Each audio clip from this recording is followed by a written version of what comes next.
Bienvenue tout le monde, bienvenue chez Edwin pour ce nouveau stream. Aujourd'hui, je suis accompagné de Romain. Salut Romain, comment ça va? Salut Vincent, très bien et toi?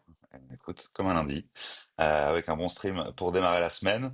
On parle de quoi ce soir sur notre chaîne, Romain? Et on va parler du bazar, pour ne pas dire de gros mots, du système de modules de l'écosystème JavaScript. Et donc on va apprendre comment s'en servir, j'imagine. On va apprendre comment s'en servir, on va surtout refaire un historique en fait de tout ce qui s'est fait parce qu'en fait il y a eu énormément de complexité sur cette partie-là. Aujourd'hui, un développeur n'est quasiment plus capable de lancer un projet sans avoir des outils qui configurent tout ça pour lui.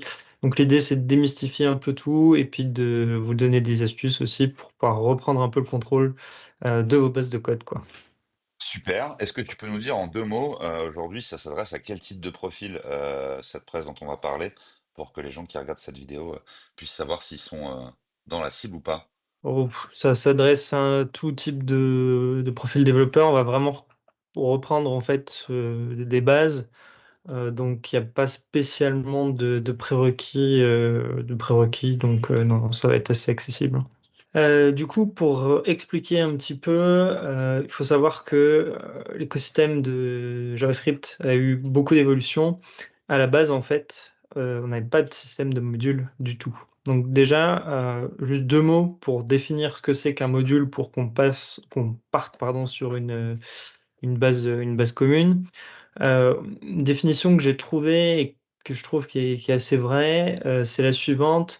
En gros, l'idée, c'est qu'un module, il permet d'encapsuler un morceau de code dans une unité utile et d'exporter ses capacités ou ses valeurs à destination d'autres unités de code. Donc en gros, il y a vraiment cette idée que un module, c'est quelque chose qui est en capacité de garder une partie des choses pour lui, et puis de choisir ce qu'il exporte au reste du monde, quoi. Et du coup, d'avoir ses propres dépendances, de pouvoir lui-même utiliser ce que vont exporter d'autres modules. Donc, ce qu'il faut voir, c'est que au tout début, il n'y a pas de système de module dans JavaScript. Donc, pour illustrer un peu tout ça, on va montrer ce que c'était JavaScript au début. Donc là, j'ai une page HTML toute simple qui va charger deux modules. Un module que j'ai nommé interaction, puis un module que j'ai appelé index. Dans mon module interaction, j'ai une seule interaction, dire bonjour, qui a deux choses, une valeur qui est dans une constante ici appelée texte, puis une fonction. Donc ce qu'il faut voir, c'est que en JavaScript de base, en fait, on a un contexte d'exécution qui va être commun à tous les scripts qui sont chargés dans la page. À l'époque, il n'y a pas de Node.js, il n'y a rien de tout ça. La seule façon d'exécuter JavaScript, c'est d'avoir une balise script dans une page de HTML. Donc ça, qu'est-ce que ça fait? Ça fait que là, en fait, j'ai pas besoin d'exporter quoi que ce soit, juste je déclare les choses et je vais pouvoir directement en fait les utiliser ici. Là, je vais utiliser ma fonction say hello, dire bonjour dans mon fichier index directement sans avoir besoin de faire quoi que ce soit. Si j'inspecte un petit peu le JavaScript tel qu'il est produit ici, je vois que là, si je mets un point d'arrêt sur mon fichier index, je vois ici dans le contexte de la page, j'ai directement accès à ma constante. Et si j'ouvre l'objet window, la fonction, elle est rangée ici. En fait, quand on déclare ici une fonction, elle est directement rangée dans l'objet window et la variable qui est définie ici, elle est directement dans le contexte global de tous les scripts. Donc ça pose un certain nombre de problèmes puisque on ne peut pas choisir ce qu'on exporte et ce qu'on garde pour soi. Donc on n'a pas ce système de modules par rapport à la définition qu'on a donnée tout à l'heure. Et puis on va être très dépendant du coup de l'ordre en fait des scripts qui vont être chargés dans le HTML. Si par exemple j'inverse mes modules et que je recharge ma page, ici ça marche plus. J'ai une erreur. Ma référence de ma fonction n'existe pas parce que mon fichier index là il se charge avant ce deuxième fichier. Donc ça c'est le premier problème à mesure que les pages JavaScript se sont complexifiées, a amené à la création du premier un peu système de modules de l'écosystème JavaScript. qui était ce qu'on appelle les IIFE, donc Immediately Invoked Function Expression. Donc vous pardonnerez mon anglais très approximatif, mais en gros, ça ressemble à quoi? Ça ressemble à ça. En gros, on va déclarer une fonction qui va s'appeler elle-même tout de suite après. Donc c'est pour ça que c'est une Immediately Invoke Function Expression. Et donc ça va nous permettre quoi? Ça va nous permettre en fait de créer une portée, en fait un contexte d'exécution à notre code dans lequel on va pouvoir en fait définir justement ce qu'on exporte via le retour de la fonction. Parce qu'une fonction en JavaScript a une portée, ce qui est déclaré à l'intérieur de la fonction n'est pas accessible à l'extérieur. Donc ça va faire que ce que je vais déclarer à l'intérieur ne sera pas accessible à l'extérieur. Par exemple, là, le texte qui est défini ici, il n'est pas retourné, donc je ne vais pas pouvoir y accéder, je vais pas pouvoir y accéder ici. Si je relance ma page, hop, et que je regarde, alors qu'est-ce qu'il me dit? Interaction is not defined. Ah oui, je n'ai pas changé. Bon, hop. Donc là, voilà, j'ai toujours mon texte qui s'affiche. Donc si je vais me positionner au même endroit où j'étais ici tout à l'heure, donc là je vois que je n'ai plus accès à cette variable texte à laquelle j'avais accès avant.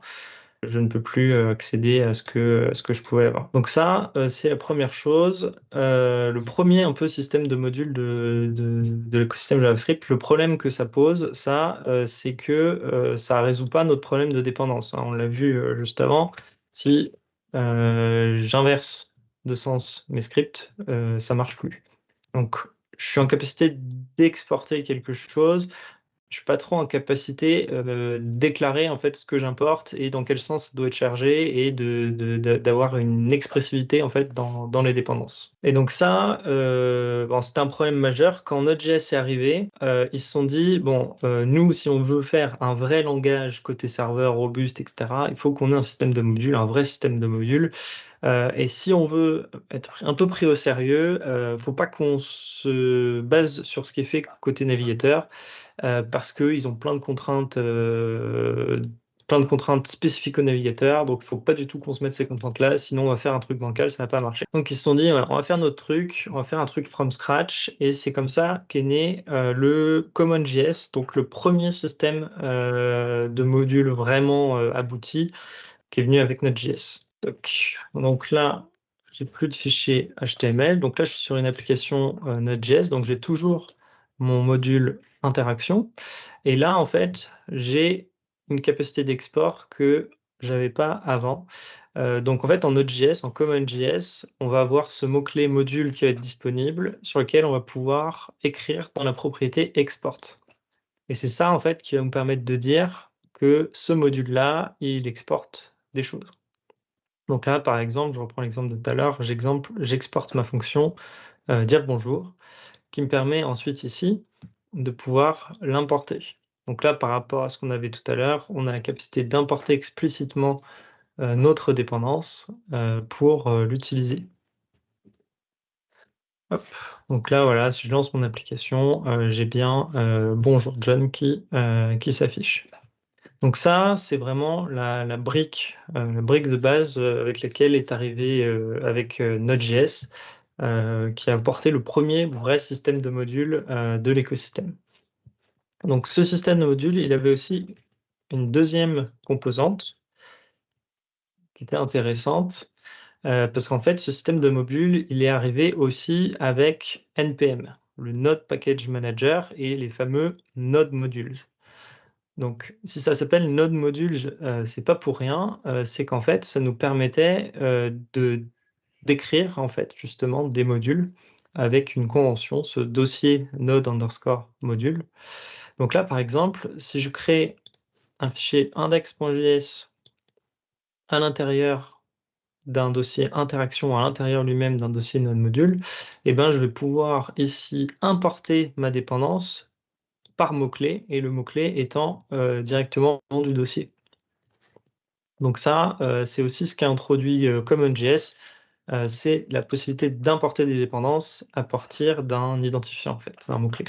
Mais bon, le problème de tout ça, c'est que ceux qui continuaient de faire du développement front, ils se sont dit, vous êtes bien mignons avec vos imports synchrones, mais nous, dans notre contexte de navigateur, on peut avoir plusieurs scripts qui sont chargés en parallèle. Ça n'a pas marché du tout. C'est pas un truc qui est standard dans le langage, donc c'est pas implémenté par les navigateurs. Donc nous, il nous faut une autre solution. Et donc c'est comme ça qu'est né le AMD, le Asynchronous Module Definition. Donc AMD, qu'est-ce que c'est? C'est une spécification en fait qui va décrire un peu comment un système de modules pourrait fonctionner dans le navigateur et surtout un système de modules asynchrone.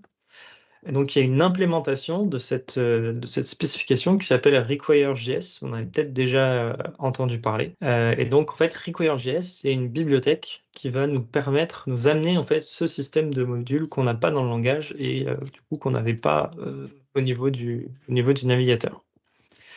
Donc, comment ça fonctionne? On va en fait définir notre module de la même façon que tout à l'heure, mais avec un mot-clé spécifique à AMD qui s'appelle define, qui va nous permettre de décrire un peu notre module. Donc, on va donner son nom, on va pouvoir donner ses dépendances et ensuite le code de notre module, donc toujours dans une fonction hein, pour avoir aussi le bénéfice de la portée des fonctions du langage.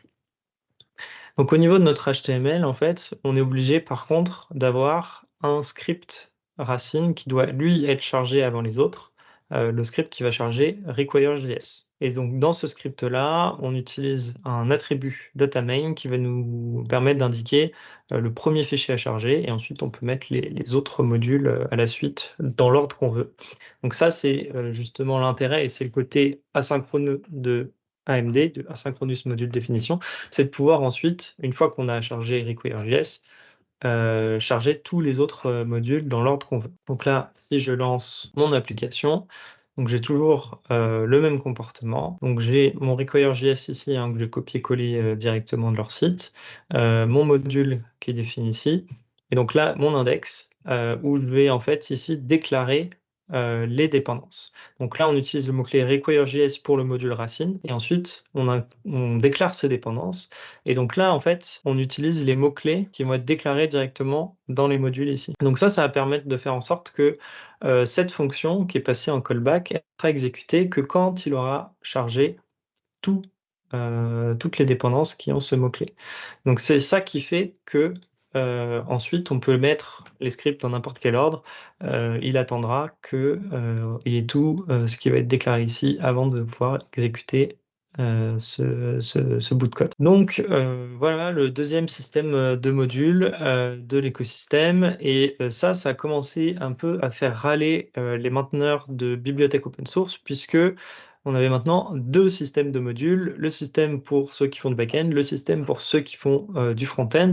Et ça voudrait dire que quand on veut faire une bibliothèque pour les deux écosystèmes, par exemple une bibliothèque de manipulation de date, ça marche aussi bien côté back-end que côté front-end, il faut qu'on le crée dans les deux modules, enfin dans les deux systèmes de modules, qu'on exporte deux fichiers, qu'on ait un build qui exporte ça. Donc ça ramène toute une complexité supplémentaire. Donc c'est pour ça que les développeurs de bibliothèques ont décidé de mettre au point une nouvelle spécification qui s'appelle UMD pour Universal Module Definition dans le but, voilà, une nouvelle spécification pour les uniformiser toutes. Donc, à quoi ça ressemble UMD? Ça fait un peu peur, mais voici à quoi ça ressemble. En gros, on a une fonction, ok, qui va appeler une autre, qui va s'appeler elle-même. Donc, on est toujours sur notre système de IIFE de tout à l'heure, mais on a deux paramètres. Un premier paramètre qui va passer soit self, soit this en fonction du contexte, et un autre paramètre qui va contenir la fonction qui contient notre code. Et donc ça, en fait, on va essayer en fonction du contexte d'exécution, donc ça, c'est un peu du hack au runtime, de se déterminer dans quel contexte on est. Donc là, il va regarder, OK, est-ce que le mot-clé define est défini?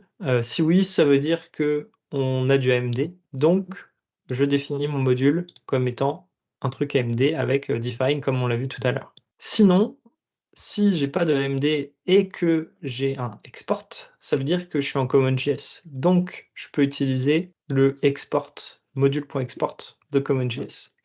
Sinon, ça veut dire que je peux utiliser le contexte global du navigateur, c'est-à-dire que je suis ni en AMD ni en CommonJS, je suis dans le cas que je vous ai montré tout au début, contexte global, et donc je dois écrire mon module dans mon contexte global. Donc c'est à ça que ressemble UMD.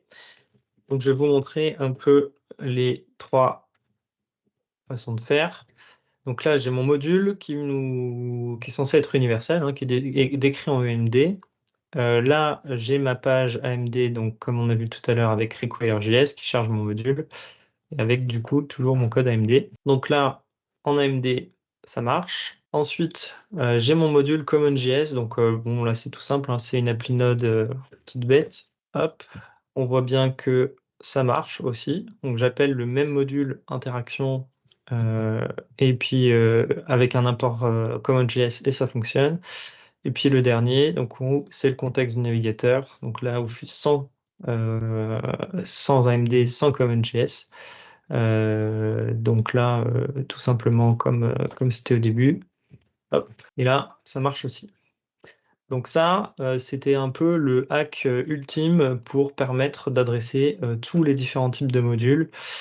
Donc voilà, UMD est sorti, ça a plié le game, tout le monde utilise ça aujourd'hui. Bah en fait, pas du tout, parce qu'en fait, personne n'a envie d'écrire ça dans tous ces fichiers. Donc en fait, c'était un hack au runtime assez pratique pour les mainteneurs de bibliothèques, mais c'était beaucoup trop lourd pour faire quelque chose d'utilisable et d'enviable en fait pour les développeurs. Donc en fait, ça, c'est resté cantonné que aux développeurs de bibliothèques. Personne n'a écrit des trucs comme ça dans son code source. Chacun, ceux qui faisaient du MD continuent de faire du MD, ceux qui ont fait du ConeJS continuent de faire du ConeJS. Donc après ça, après cette période du MD, on a quand même eu d'autres problèmes, c'est-à-dire que la complexité des applications front-end continuait d'augmenter, avec de plus en plus de scripts. Et on s'est rendu compte en fait que à l'époque, donc ça remonte hein, il y a quelques années, les navigateurs, ils avaient un goulot d'étranglement qui était le nombre de requêtes qu'ils pouvaient faire en parallèle. Donc si tu avais par exemple 10 scripts, un jQuery et puis 10 plugins par exemple, c'était pas très performant de les charger les 10 en parallèle, donc d'avoir 10 balises script dans notre HTML.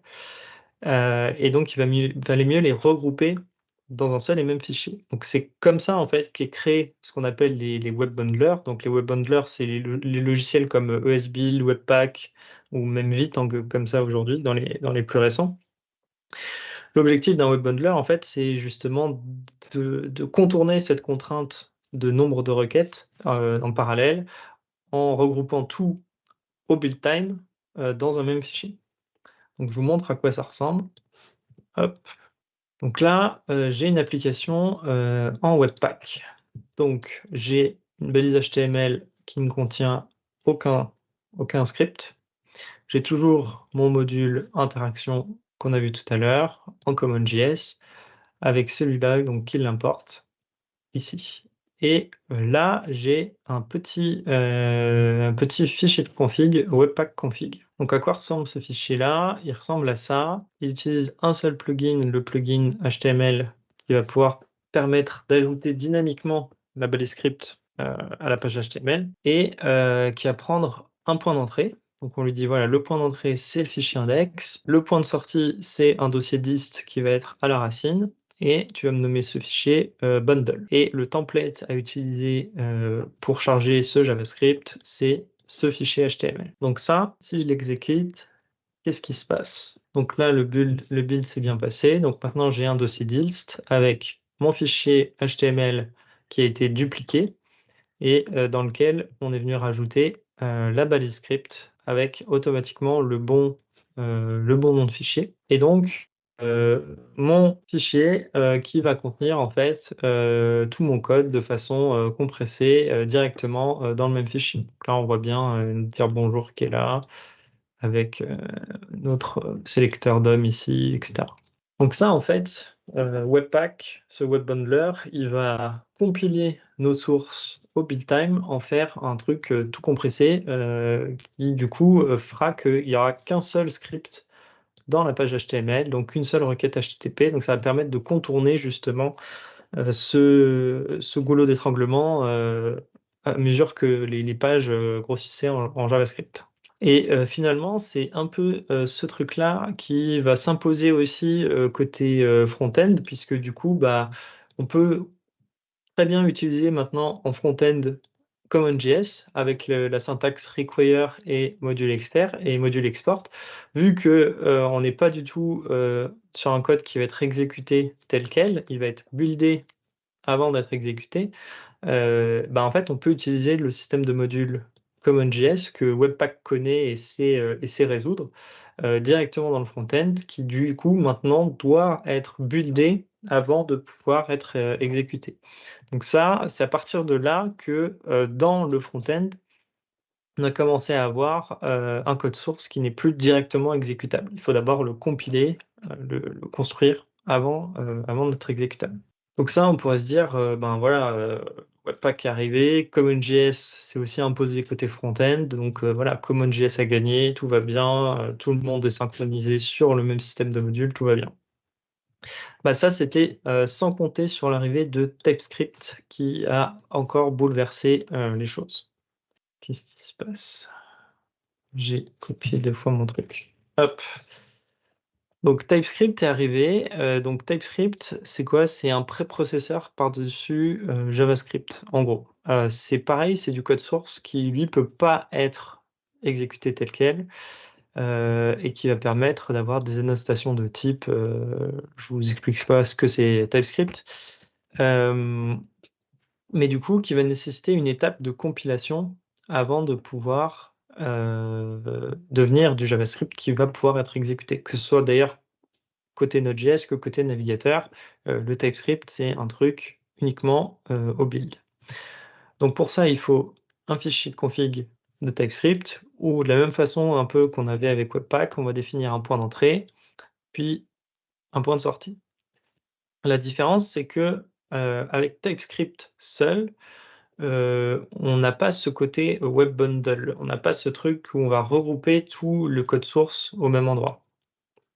Là, par exemple, si je fais un build, ce que va faire TypeScript, c'est qu'il va reproduire en fait exactement l'arborescence que j'ai dans mon fichier, dans mon dossier source, mais dans mon dossier dist. Donc là, ici, j'ai un import TypeScript. Donc on voit qu'on a un nouveau système d'import qui est introduit par TypeScript, qui est ni du CommonJS, ni du AMD, ni quoi que ce soit d'autre. C'est quelque chose en fait qui nous permet de résoudre en fait le module de type.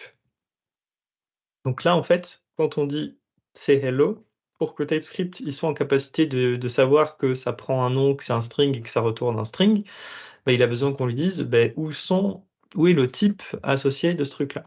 Et donc, c'est pour ça qu'il nous demande un import.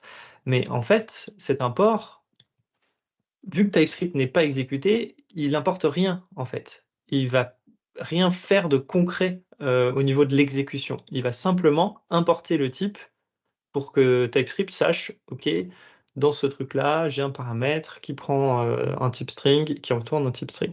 Donc, ce qu'il faut bien comprendre, et en plus, ce truc-là, ça ressemble aussi aux imports ECMAScript, aux ESN. C'est pas un import ESN. ESN, c'est ensuite inspiré de TypeScript, mais là, on est vraiment sur un import TypeScript.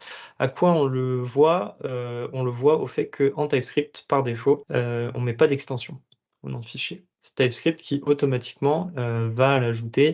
Donc en TypeScript, pas de nom d'extension, pas d'extension au fichier. Et donc ça, en fait, il faut qu'on dise à TypeScript, quand on le compile, vers quoi on doit compiler cet import. Parce que cet import, en JavaScript, ça marche pas. Et donc là, c'est grâce à la clé module dans CompilerAuction qu'on va pouvoir lui dire, bah, ok, ce truc-là, ça doit compiler vers du CommonJS. Et donc, c'est ce qui fait que ça nous produit un code comme ça, où là, on va avoir notre module comme tout à l'heure, avec toujours nos mots-clés exports, et ici, notre fameux require. Donc là, en fait, il va simplement transposer cet import-là en import CommonJS pour que ça puisse être exécuté. Et donc là, si on exécute, ça fonctionne. On remarque d'ailleurs qu'on n'a pas non plus rajouté d'extension à la fin ici. Lui, il n'a pas rajouté d'extension. En fait, TypeScript, lui, il modifie pas du tout ce qui est dans l'import qu'on a donné. En fait, c'est juste que en CommonJS, on a la possibilité d'omettre l'extension et c'est le système Node.js qui va automatiquement essayer de le compléter. Donc voilà pour TypeScript. Ensuite, du coup, on s'est dit, bah ouais, mais TypeScript c'est bien, mais du coup, si on veut faire du TypeScript côté front, comment on fait? Hop, c'est là que on s'est mis à avoir des loaders personnalisés dans Webpack pour pouvoir justement compiler à la volée, en fait, en même temps qu'on fait le bundle qu'on a vu tout à l'heure, qu'on va pouvoir compiler directement le code TypeScript. Donc on a toujours besoin de notre fichier TypeScript, mais on va aussi avoir du coup ce loader qui va nous permettre de compiler notre TypeScript. Donc ça aujourd'hui dans les web bundlers récents comme ESBuild ou Vitest, on n'a plus du tout besoin de le configurer à la main, c'est géré par défaut. Mais à l'époque, avec Webpack, il fallait le configurer à la main. Si je vous le montre aussi aujourd'hui, c'est pour que vous puissiez comprendre en fait ce qu'il y a sous le capot. Donc là, en fait, quand Webpack il va résoudre l'arbre des dépendances, il va se rendre compte que on a différents imports TypeScript qui pointent vers des fichiers TypeScript. Et donc, on va lui dire, bah, quand tu trouves un fichier TypeScript, bah, tu dois le transpiler avec tsloader. Et donc là, si on build, hop, comme tout à l'heure, il a créé un bundle.js avec du coup du code JavaScript exécutable. Donc là, en fait, il y a deux étapes. Il y a à la fois l'étape de rassembler toutes les sources dans un seul. Ça, c'est mes fichiers de l'exemple précédent. Il a à la fois compilé tous les fichiers en un seul, et puis il a transpilé automatiquement grâce au tsloader, comme quand on utilise directement le TSC. Mais c'est à ce moment-là en fait que la complexité a commencé à passer un cran dessus, mais ça va continuer d'augmenter avec notamment d'autres fonctionnalités de TypeScript que vous avez peut-être aussi déjà utilisées. Donc je vous montre. En TypeScript, on a la possibilité de faire aussi ce type d'import. C'est ce qu'on appelle des imports absolus, où on va directement, en fait, on va pas faire un import relatif comme on faisait tout à l'heure, on va directement définir une structure de dossier qu'on va pouvoir suivre. Donc comme là, j'ai le cas avec mon sous-dossier, et on va lui définir, en fait, dans son tsconfig, OK, c'est quoi la source? C'est quoi la source de mes imports absolus? Grâce avec la propriété base URL. Donc on a toujours le même système comme un JS de module, mais on lui définit une source qui, ça va permettre de faire des imports absolus. Alors le problème des imports absolus, c'est que c'est uniquement une fonctionnalité de TypeScript, hein. Vous vous souvenez tout à l'heure quand je vous ai dit, TypeScript, il sert juste à résoudre les types. Donc c'est juste une autre façon de faire des imports pour résoudre les types. Mais c'est toujours pas quelque chose que Node.js sait faire ou que le navigateur sait faire. Donc là, par exemple, si je compile, ça va nous donner... Ouais, j'aurais dû supprimer mon dossier dist. Hop. Ça va nous donner un fichier index.js avec le require qui va essayer de charger un sous-dossier subfolder puis interaction. Ça, si j'exécute, qu'est-ce qui se passe? Il me dit module not found parce que en CommonJS, en JavaScript côté backend, on ne peut pas faire d'import absolu.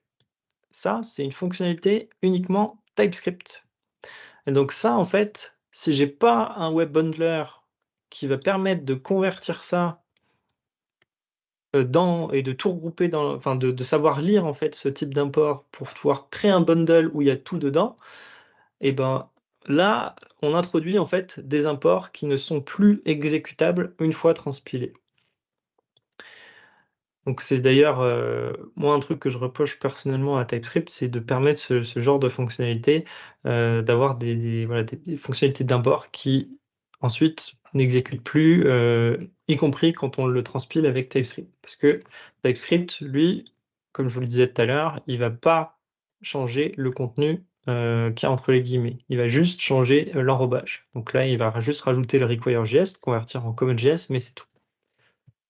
L'autre truc que TypeScript fait et qui me plaît pas du tout, c'est ce qu'on appelle les TypeScript pass. Donc une autre fonctionnalité de TypeScript, c'est de pouvoir faire des imports, comme ça. Je vais pouvoir lui dire: «OK, j'ai un module, que j'appelle comme je veux» et il va automatiquement savoir, de quoi je parle. Alors comment ça marche ce truc-là? Bah, c'est toujours dans le fichier tsconfig où on va définir une clé pass avec, le mapping en fait, de notre truc. Donc là, je définis, le mot-clé que je veux et je lui dis: «Bah, quand, j'importe ce truc-là, bah, tu peux me le chercher à cet endroit-là». Mais ça, comme pour les imports absolus, c'est toujours uniquement une fonctionnalité de TypeScript pour résoudre les types. Ça ne se transforme pas dans quelque chose qu'on peut exécuter côté, Node.js. Donc là, si je compile ça, qu'est-ce qu'il me produit? Il me produit, toujours du CommonJS avec un arrobase comme ça et donc ça, on a vu que, quand on a un identifiant en CommonJS, il va chercher dans un sous-dossier node module et cetera. Sauf que là, j'ai pas de sous-dossier node module, qui aurait ce nom-là. Donc si j'essaie d'exécuter l'application et ben, il va me dire, bah, ça marche pas, je trouve pas le module, myAwesome interaction. Donc ça, c'était deuxième exemple d'import, non exécutable qu'on peut faire avec TypeScript. Et donc pour résoudre tous ces problèmes et ben, on est obligé d'utiliser toujours plus de web bundler, toujours plus de configuration pour que, ça finisse par marcher et qu'on puisse faire n'importe quel type d'import, dans notre code source. Et on s'est retrouvé ensuite côté front-end à avoir des trucs comme ça, où on se retrouve à charger, à importer du coup, donc des modules spécifiques TypeScript qu'on a définis dans notre fichier de configuration TypeScript, mais aussi des images, voire même carrément du CSS, hein. Il y a eu la grande mode CSS in JS avec l'apparition de React. Tout ça, ça ne peut fonctionner que parce qu'on a un web bundler. C'est pas du tout quelque chose qu'on peut exécuter directement. Et donc pour faire ça, bah, il faut rajouter encore plus de configurations, dans le web bundler. Donc ça veut dire des plugins pour gérer le style, le CSS, des plugins pour gérer, les fichiers, des plugins pour gérer la configuration, TypeScript pour que, Webpack il puisse, lire, les imports pass comme ça. Donc ça, même sur les trucs récents comme ESBuild et Vite, de mémoire, il y a toujours besoin de le faire, au moins pour les tsconfig pass, pas pour les autres formats de fichiers, mais au moins pour ce type d'import, il y a toujours besoin. Et donc ça, qu'est-ce qu'il me dit? Oui, j'ai pas installé les dépendances.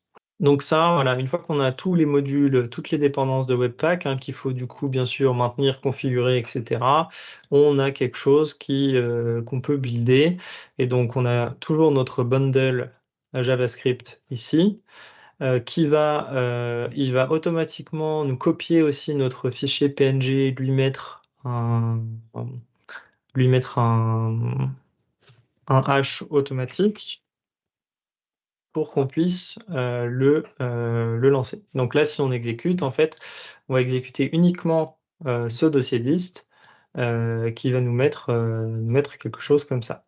Donc si on regarde un petit peu, le code qui est généré, au niveau du CSS, on voit que là, notre CSS, il était dans un fichier séparé dans nos fichiers sources.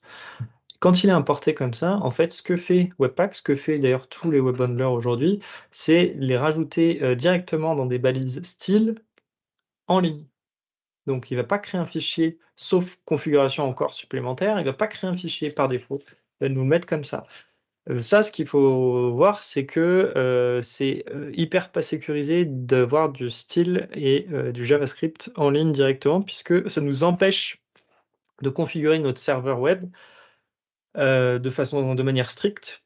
C'est la fameuse Content Security Policy, je ne sais pas si vous connaissez, mais qu'on va être obligé de configurer à unsafe pour pouvoir exécuter ce genre de truc. Et donc aujourd'hui, avec tous les front-ends qui ne sont plus buildés que par des web bundlers, et ben, quand on veut les héberger, même sur des trucs open source, même sur enfin, tout un tas de trucs, et on est obligé de désactiver un certain nombre de protections qui nous protègent en fait des failles XSS pour justement permettre juste au truc de fonctionner, quoi. Donc ça, c'est un deuxième gros reproche que je fais au web bundler, c'est que bon, non seulement on se retrouve avec du code qu'on ne peut plus exécuter, on se retrouve avec une configuration qui prend des proportions folles, qu'il faut maintenir avec des plugins, etc. Et puis en plus, ça baisse en fait la sécurité de nos applications alors on n'a rien fait, quoi. Et puis, après tout ça, est arrivé ce qu'on appelle les ECMAScript modules, donc ESM. Donc ça, c'est fort de tout cet historique. Le ECMAScript, donc qui standardise le langage JavaScript, s'est dit, bon, il faut qu'on fasse un truc natif dans le langage pour pouvoir faire des imports natifs. Il y en a besoin à la fois côté front, à la fois côté back. Donc, on va mettre un truc en place. Donc, les imports ESM, à quoi ça ressemble? Ça ressemble à ça. On n'a plus module.export comme en CommonJS, mais on va avoir un mot-clé export comme en TypeScript et un mot-clé import comme en TypeScript aussi. Donc ça ressemble trait pour trait à TypeScript. La différence, c'est que en ESM, pardon, et pas ESN, l'extension est obligatoire. On est obligé de lui donner l'extension pour qu'il résolve le fichier. Et donc là, on revient à nouveau sur un code source qui est directement exécutable. Donc là, on voit au niveau Node.js, on a le support natif du système ESM à condition d'avoir rajouté dans ton package.json le type module. Parce qu'en fait, par défaut, l'écosystème Node.js reste compatible avec CommonJS. Donc, si on veut passer à la nouvelle syntaxe de module, il faut passer en type module. Donc, il y a une autre façon de faire. Justement, si on travaille sur une base de code qui n'est pas, qui a encore un peu de CommonJS, c'est d'utiliser des fichiers .mjs, donc pour module JS, qui nous permet d'utiliser du coup cette syntaxe ESM, mais dans une base de code qui aurait toujours un peu de CommonJS. Donc, on n'aurait pas le type module dans le package.json. Là, si j'exécute aussi, ça fonctionne directement. Toc. Et alors, on a toujours le même système de fonctionnement en fait avec les mots-clés, les identifiants. Si on utilise un identifiant et plus un chemin relatif, on va pouvoir charger un module qui se trouve dans le dossier de notre module le plus proche. Y compris d'ailleurs si ce module est un module CommonJS. Donc ça, c'est ça qui est bien en fait avec ESM, c'est que là, j'ai un module qui est en CommonJS, hein, qui a un type CommonJS dans son package JSON, qui a un export CommonJS.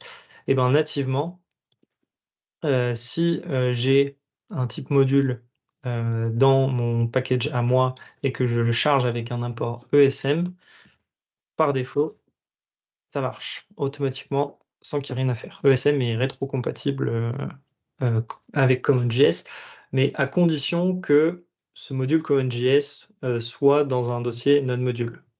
Si je change ce truc-là, par exemple, hop, je le mets ici. Bon, je ne vais pas le faire, mais si je changeais ce truc-là, que je le mets à la racine en CommonJS et que j'essaie de le charger avec un import relatif, ça ne marchera pas. Donc, comment ça marche le ESM dans le navigateur? Là, on a vu la partie back-end, on va voir la partie front-end. Donc, on a toujours notre fichier HTML, toujours notre body script, mais on va rajouter un type module, un attribut type module sur notre import. Donc ça va nous permettre de dire en fait navigateur de considérer notre fichier JavaScript non plus comme un script comme c'était le cas avant, contexte global, etc., mais comme un module. Et donc à partir du moment où on a le type module, on peut directement utiliser des imports relatifs comme côté backend, qui vont être relatifs au chemin courant de la page dans le navigateur. Et ça va marcher aussi directement sans avoir besoin de web bundler. On peut utiliser directement le système de SM dans le navigateur de la même façon que côté backend. Mais c'est toujours pas fini parce que on n'est toujours pas en TypeScript. Et sauf que en même temps, TypeScript, l'usage de TypeScript a continué de se répandre, à tel point qu'aujourd'hui, c'est devenu un peu un standard, ce qui n'était pas le cas avant. Et du coup, il faut que les deux fonctionnent ensemble. Donc là, j'ai à nouveau une base de code TypeScript en back-end et j'ai mon import ESM que j'ai défini ici. Et donc là, en fait, pour pouvoir faire du ESM, la seule différence que j'ai besoin de faire, c'est de utiliser le module ES Next. Donc ça marche à partir de ES 2015 ou 2016, si je dis pas de bêtises, les imports. Voilà, à partir de 2015. En 2015, ça doit être encore du CoinJS. Oh, je sais plus, j'ai un trou de mémoire. Mais bon, si vous mettez ESNext, vous aurez automatiquement la dernière syntaxe de module compatible ESM. Et donc là, en fait, à partir du moment où on a ça, on va pouvoir toujours avoir notre étape de build avec TypeScript. Ouais, je vais pas recharger mes dépendances. Qui, cette fois-ci, en fait, va nous produire des imports ESM en sortie. Donc là, ce qui fait ça, c'est vraiment ce module ESNext ici. Et donc, vous voyez ici, je suis obligé, si j'ai pas de webhandler, de transformer mon import TypeScript qui était avant comme ça en import ESM. Parce que de la même façon que avant, TypeScript ne changeait rien à ce qui était entre les guillemets, là, c'est toujours pareil. Si je build comme ça, mon import va être fait tel quel. Et là, si j'essaie d'exécuter l'application, et ça marche pas parce que autant en CommonJS, ne pas mettre l'extension, ça fonctionne, Node.js va l'ajouter automatiquement, autant c'est plus le cas en ESM. Donc en ESM, on est obligé d'avoir l'extension directement dans l'import, sinon on ne peut pas exécuter l'application. Donc un des problèmes de TypeScript, c'est que il nous fait à la fois le type checking et à la fois la partie transpilation TypeScript vers JavaScript. Donc il y a une méthode un peu plus intelligente, un peu plus intéressante de faire, c'est d'utiliser, de séparer en fait les deux besoins. C'est d'avoir en fait TypeScript pour linter, donc pour faire le type checking, et d'avoir un autre outil qui s'appelle SWC pour faire la transpilation de TypeScript vers JavaScript. Donc pour faire ça, en fait, il faut juste dire dans notre fichier de configuration en TypeScript qu'on ne veut plus qu'il transpile. Donc en mettant no emit à true. Avec no emit à true, là si je supprime mon dossier list et que j'exécute TSC, il va juste exécuter le type checking et il va pas me transpiler, mon code. Donc là, je suis obligé de passer par mon deuxième outil SWC pour transpiler. Donc il a aussi un petit fichier de configuration pour qu'on lui dise quelle syntaxe on utilise en entrée et vers quel type de module on veut en sortie. Donc là, on reste sur des ES modules et je vais oublié de builder. Hop.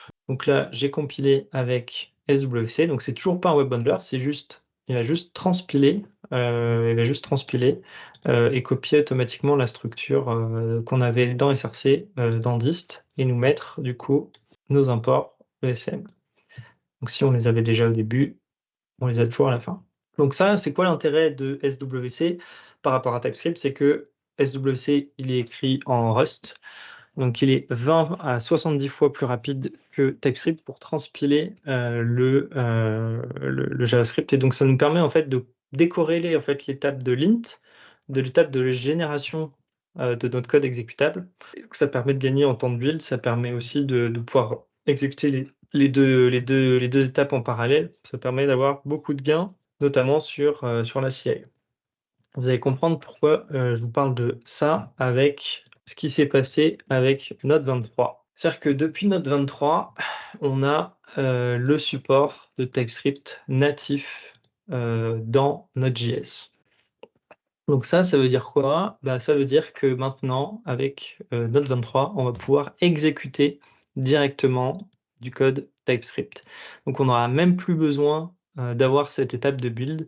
Là, vous voyez, j'ai juste directement start Teslim, j'ai plus d'étape de build. Si je fais run start directement, j'utilise Node sur le fichier TypeScript. Et là, j'ai mon fichier qui est exécuté. Donc là, je l'ai mis en watch, donc il est en système où il va regarder les changements. Mais ça simplifie énormément les choses. C'est-à-dire que maintenant, en fait, côté back-end, on est capable d'avoir une stack complète avec quasiment plus de dépendances. C'est-à-dire que là, au niveau de mes dépendances, j'ai juste TypeScript, juste des types. Et donc là, les types, je les utilise uniquement ici pour mes tests. Mais c'est tout. C'est-à-dire que maintenant, c'est pareil, le mode watch dans Node, il n'existait pas avant. On était obligé d'avoir des trucs comme Node mode ou des trucs comme ça. Là, c'est natif. On a ici maintenant le test runner qui est natif dans Node.js et avec maintenant le support de TypeScript qui est natif. Donc, on a vraiment la possibilité, au moins côté back-end, d'avoir une stack complète sans avoir besoin de tout ce qu'on a vu tout à l'heure, les web bundlers, les plugins, les configurations à rallonge. Là, la seule chose qu'on a comme configuration, c'est la configuration de TypeScript. Mais c'est tout. Alors, comment fonctionne du coup ce système de TypeScript natif? En fait, on a toujours besoin de TypeScript pour le type checking. D'accord? Node.js fait pas le type checking, mais par contre, il va automatiquement transpiler le code TypeScript au runtime. Et ça, il le fait avec quoi? Et ben en fait, il le fait aussi avec SWC. Donc, comme je vous le disais tout à l'heure, pourquoi je vous ai parlé d'SWC? Parce qu'en fait, aujourd'hui, SWC, c'est embarqué directement dans le binaire Node pour justement transpiler à la volée ce TypeScript. Et c'est comme c'est écrit en Rust, c'est hyper rapide. Et donc, en fait, ça a quasiment pas d'impact sur l'exécution et sur les performances des applications Node.js. Et comme le lint, donc, qui est la partie qui utilise toujours TSC, donc le TypeScript compiler, qui est la partie la plus lente, et dans un truc à part, eh ben, on n'est plus du tout bloqué au niveau des perfs. Et donc, c'est vraiment ça l'intérêt de pouvoir décorréler les deux. Donc, TypeScript vient aussi avec quelques options en plus pour mieux gérer la transition avec ce support natif. C'est Allow Importing Test Extension. En fait, si on n'a pas ça, si ça, c'est pas true, TypeScript, il va pas être d'accord qu'on mette l'extension. Sauf que pour que ça fonctionne de façon native, on a vu tout à l'heure, les imports ESM, ça fonctionne que si on met l'extension. Donc si on met pas l'extension, ben ça marche pas. On est obligé de le mettre. L'autre truc, c'est Erasable Syntax Only. Donc ça, en fait, c'est qu'il y a certains trucs dans TypeScript, notamment les enums, qui sont pas compatibles encore avec Node.js de façon native. C'est-à-dire que les enums, en fait, on peut pas juste les enlever comme le fait SWC avec les types. En fait, ce que fait SWC, c'est qu'il va juste supprimer les annotations de type. Il fait juste hop, ça, et après il met ça dans un fichier .js et ça y est, la transpilation elle est finie. C'est pour ça que ça va aussi vite. Sauf qu'avec les enums vont être convertis dans des structures de JavaScript beaucoup plus complexes, et ben ça c'est pas possible. Donc on a la possibilité avec TypeScript de nous alerter quand on utilise des syntaxes qui vont pas pouvoir être comprises par Node.js. Donc par exemple là, si je fais un enum, je ne vais pas donner de nom. Ah, voilà, auto. Là, TypeScript va nous dire attention, cette syntaxe elle n'est pas autorisée avec ce paramètre-là d'activer. Donc voilà, le truc aussi qui est vraiment intéressant, c'est d'avoir le test runner. Donc ça, c'est pas directement lié au système de modules, mais sachez que ça existe, qu'il n'y a plus forcément besoin d'un jest ou d'un vitest pour exécuter des tests, y compris en AutoWatch. Donc là, par exemple, si je lance les tests, j'ai une test suite qui s'exécute en 0,3 millisecondes directement sur du TypeScript natif. J'ai pas de configuration, j'ai pas de TS pass à configurer, j'ai rien de tout ça. C'est hyper efficace. Là, j'ai du live reload, donc je vais avoir automatiquement du coup les erreurs avec la couleur, etc. Donc c'est peut-être un peu moins sexy pour l'instant l'output de Node par rapport à ce que propose aujourd'hui Jest ou Jest. Voilà, sachez que en tout cas c'est une alternative qui existe, qui est solide et qui peut être utilisée. Donc la partie support de TypeScript, elle reste encore expérimentale malgré tout, malgré le fait qu'il n'y a plus besoin de flag, il y a besoin d'un flag expérimental avant pour le faire fonctionner. Ça reste expérimental, notamment à cause du support des enums, notamment sur le chose qui ne va pas marcher, mais c'est déjà quelque chose qui fonctionne puisque SWC, c'est un truc qui est robuste, qui marche depuis longtemps.